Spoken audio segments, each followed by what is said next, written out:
போயிட்டு கோயம்புத்தூர் போயிட்டு வந்தோம். கோயம்புத்தூர் போயிட்டு வந்தோம் கொஞ்சம் டயர்டாக இருக்குது. ஏன்னா உடம்பு சரியில்லாம தான் நான் ஊருக்கே போனோம்.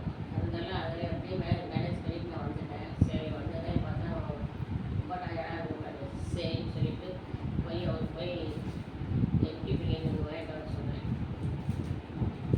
அது மட்டும் இல்லை வீட்டில் காய் எதுவுமே சந்தைக்கு போகாதனால காய் எதுவுமே இல்லை ஃப்ரெண்ட்ஸ். எம்டி பிரியாணி ஆனால் வந்து எங்கள் பக்கம் பார்த்தீங்கன்னா எம்டி பிரியாணி ஒரு நாள் சாப்பிட முடியாது, நிறைய இருக்குது. இவ்வளோ பிரியாணி நம்மளால சாப்பிட முடியாது. இதை எடுத்துடலாம்.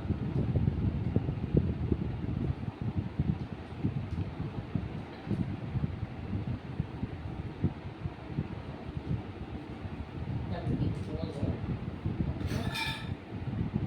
ஆனியன் ரைஸ் தான்